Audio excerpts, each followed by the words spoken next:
answer that truthfully.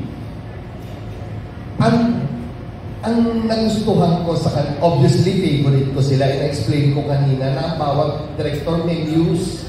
And ako, ang muse ko, si Angelique tsaka si Asi. Sino ang mas daring? They will always say yes. Yun yung, nung may pinipitch akong pelikula kay Angelique, nawala siya sa original cast. Tapos na-decide namin ni Ricky, hindi bagay si Angelique dito. Tapos sabihin ko, Angelique, tatanggapin mo. Direk, kahit anong role, basta galing sa'yo, tatanggapin ko. Kahit anong pagawa mo, tatanggapin ko. Ganun din si Asi. So, sino mas daring? Ang mas itatanong ko, give me a daring script and I will be confident na we can work on it and we will do it. Sino ang mas magaling? Like, I never quantify, ang hirap mag-compare. Ang lagi ko lang, ang sasabihin ko lang ng totoo is that, kunyari sa pelikulang to, ang narrator at ang point of view na malaki si Asi. Ang linya ni Angelique ang konti. Tapos nung nagre-reading kami, tinatanong ko sila, o sa tingin niyo, sino ang bida? Naalala mo, Vince? Sabi ni Vince, palagay ko ang bida si JC. Sabi niya, palagay ko ang bida na. Sabi ko, hindi. Kwento ito ng pamilya, ang bida yung pamilya. Ngayon, ang matatandaan ng tao kung sino yung pinaka-nag-deliver effectively, yon ang magiging bida sa kanila. But when it was written, bida yung buong pamilya. It's the story of family. So, nasa sa inyo yon kung how you make the most of what you have. There is one scene in the film na halos dalawang salita lang si Angelique. Pero nung pinanood namin ni Ricky, dahil bumagsak ang balikat niya at dahil may ginawa siya sa mukha niya, it was so effective. The black and white, siniwalay ko siya kasi yun yung perspective ko. Habang nangyayari yun, si Asi non-stop crying. Tapos yung dalawang anak nandoon.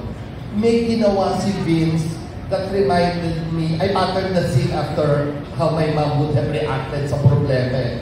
Nung kausap na ni Vince si Angie Castrejo, yung late na mom, may ginawa si Vince na I would have done nung bata ako.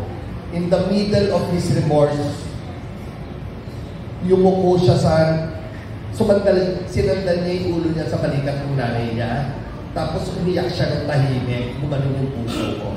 Yun it's the little things. Sometimes yung galing nanggagaling sa director, sometimes nanggagaling sa script, sometimes pareho, pero kadalasan nanggagaling sa puso ng artista.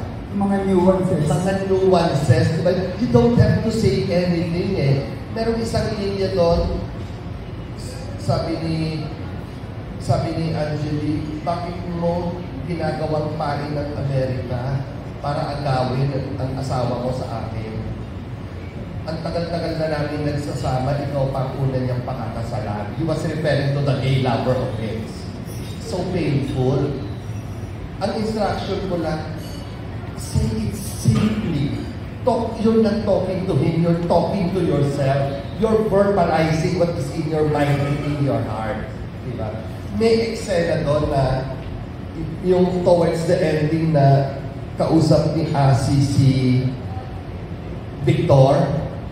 Sa sobrang naka-angla ni Asi, 15 minutes before the day, andun na siya Asi, ano pa mamaya-maya ko? Si Vince, si Victor, ang layo-layo pa. Tingin mo na, baka maupos. Ganyan di ba? Yun So kung sino ang mas magaling, wala yan dun di ba? Minsan pareho kayong magaling.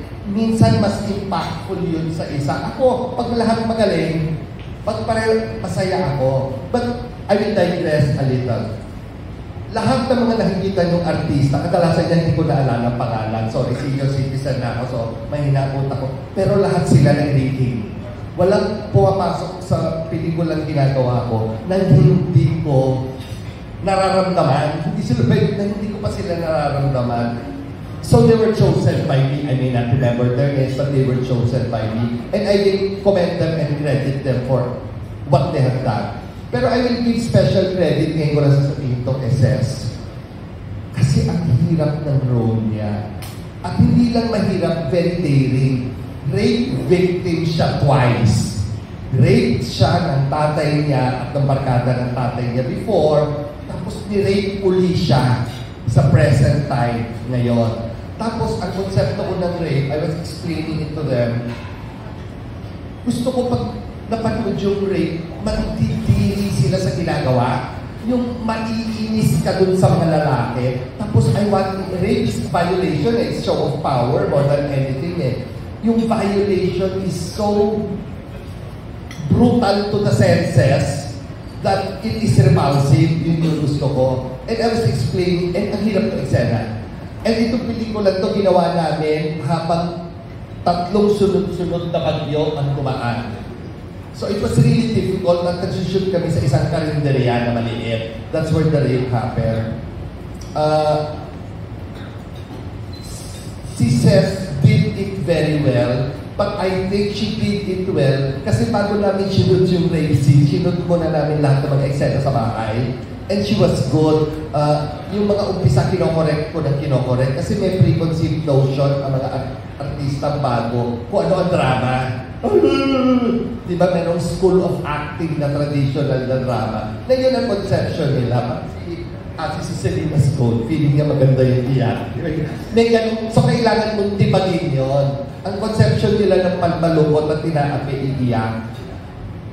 Hindi masama yun, di ba? Kasi at least may sinusumulan. Pero kailangan mong tibagin yun. Yun yung sinasabi nilang mahirap. Kasi tinitibag namin. So I will credit Seth not only for the talent, but for the trust. Gusto ko maintindihan ninyo na yung ginagawa ng mga artista, babae man o lalaki, na naguhubad sa harapan ng camera to do love scenes, is not easy. It takes a lot of courage to do it. Then to do it well in the context of a story takes a lot of determination and faith and talent. So kahanga-hanga sila na nagagawa nila yon.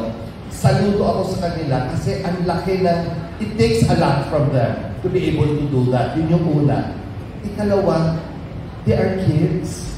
Pag nakita nyo sila sa set, they're kids playing around, literally playing around. Nagkakwentuhan habang may dumadaan na fishball o barbecue at kakain sila. Tapos nagkaagawan sila sa food truck, just like any other kid. Ganun sila. Sana nakikita nyo sila that they are no different from the ordinary kids that you see around you.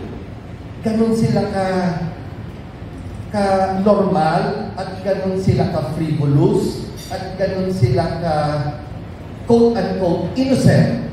And I admire them na yung innocence nila hindi nawawala in spite of what is required of them doing these films. Kaya pag tinatanong ako, magaling ba sila? Magaling sila. Because they dare to do it. In the process, marami silang nilalagay na shield, na defense mechanisms to protect themselves. And they should do that.